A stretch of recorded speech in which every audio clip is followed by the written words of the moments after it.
Today I wanted to make this woman look quite painterly. If you'd like to know how I did it, keep watching.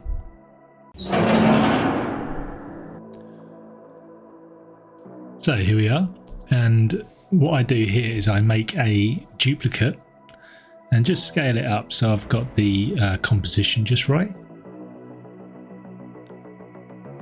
Then I'm going to put in a white background just behind the top duplicate and make a layer above her.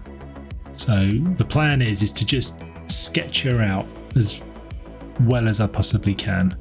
This is to kind of give that sort of drawing painterly effect.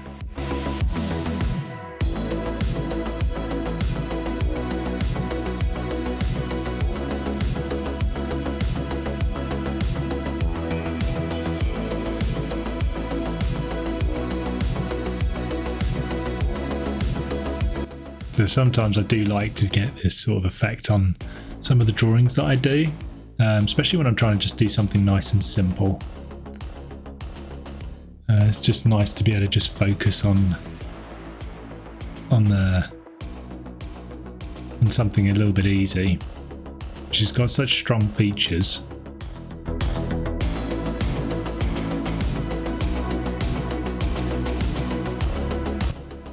It's always good to turn off the underlayer just to see the sketch.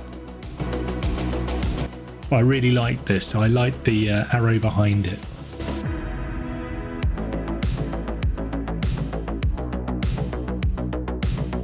If you're wondering, I got this image from Unsplash. And I really love trying to do curly hair. My wife has curly hair, and it's something that I enjoy trying to recreate artistically. But I like this woman's pose. She's got a nice strong pose. If you're wondering how to get straight lines, you just click, hold down shift and then click where you want to go, and that will give you a straight line. So now I'm going to start painting in the skin tone. So I've taken the mid-tone and I use the lasso tool to just cut around her skin, just to kind of think, you know, that's where I want it all to stay in there. I don't want it to go out and go into the hair or anything like that. So once I've got it all loop cut and done, I'll start painting in just the basics, just the sort of, I believe it's called the flats professionally, and that I'm just going to do with the mid-tone colour on her face, and then I'll do the darks, you know, the shadows and the highlights, and gradually my brush will get smaller and smaller as I work on the details, and it sort of gets finer and finer. But I wanted this to be like a fairly quick picture. So there you go. There's the base colour, the mid-tone.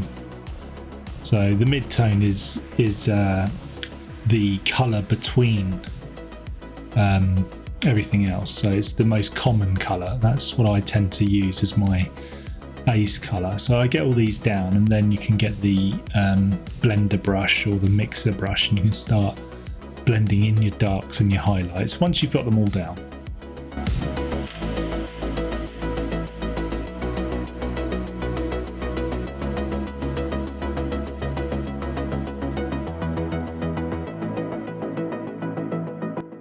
Here go the highlights.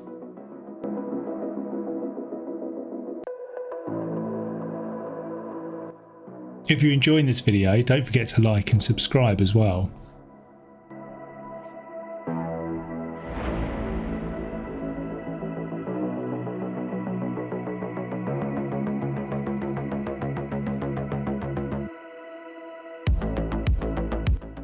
So now I'm just working in just like the general colours.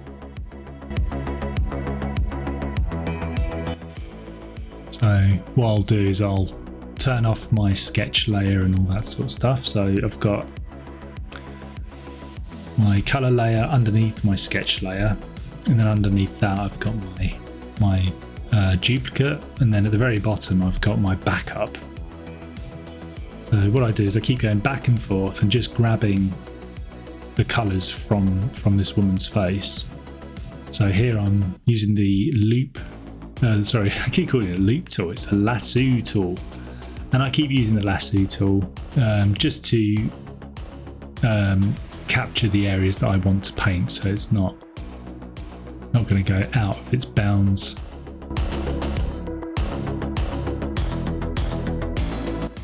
Playing around with the different styles. And now I'm starting to zoom in because I'm starting to have to work on like smaller details.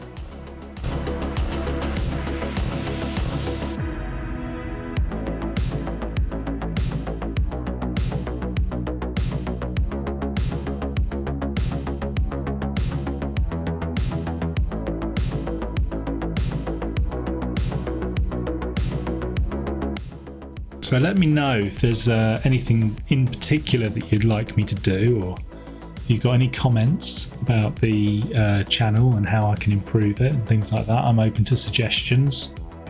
I'm still kind of finding my feet, but really I just do this because I enjoy art. I will do art until the day I die. So I just do what I enjoy doing. But I'm more than happy to listen to my subscribers and find out whether I'm going the right way about it, or whether there's other things you want to see. Just let me know in the comments below.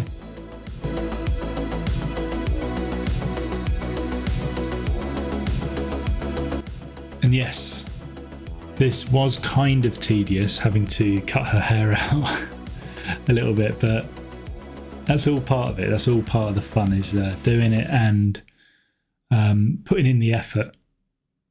You know, sometimes I like putting in the effort. It makes it far more rewarding than being able to do things quickly. I mean, I like doing things quickly, obviously, but when it comes to stuff like this, it's kind of rewarding just to sort of remind yourself you know how to do these things.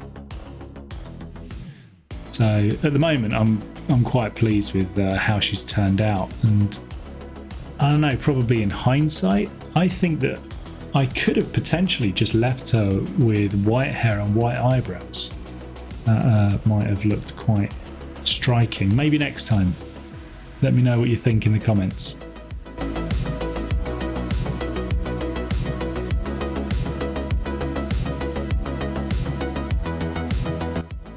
Yeah, so at this point, I'm starting to abandon the main picture. I'm not needing it quite as much, just doing color gradients, just to sort of play around and see what sort of makes this better. So it doesn't matter that I've gone out of the bounds there, because then I start going around the hair again, carving that out. And what I do here is I will make another layer and then create a clipping mask and attach it to this layer, which means that the clipping mask means that I can just sort of do colours inside that, and it won't affect the block colour, which is grey currently.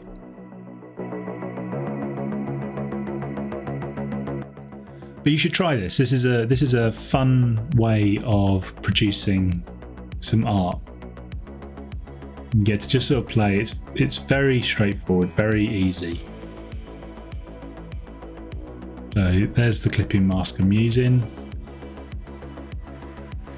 So underneath that is the grey, and over the top is the colour I want to use. So here you can see that I've kind of gone outside the realms there, so I just do a lasso tool around that, and I've got a really, really good texture for her hair.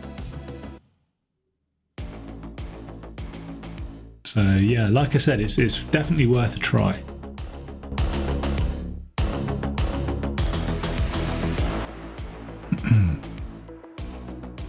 Yeah, so we're getting that. I used the object select tool to get her jumper, And then I use the lasso tool to just carry on, trying to sort of perfect the area that I want to colour.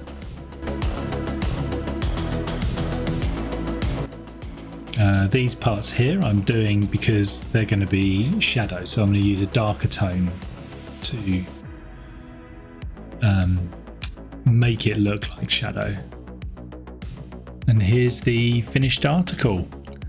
Let me know what you think in the comments below. I also write horror and sci-fi books, so look me up on Amazon under Richard Coyley. Bye.